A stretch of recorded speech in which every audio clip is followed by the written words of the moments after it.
Once upon a time, there was a tortoise who hated the heavy shell on his back. The shell was heavy and ugly. But if he didn't have a shell, what's the difference with a slug?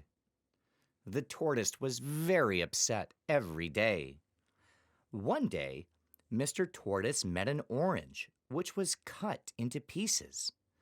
The crystal clear color of the orange was as beautiful as crystal. Hey, that cut orange looks like the shell on my back. I have a good idea.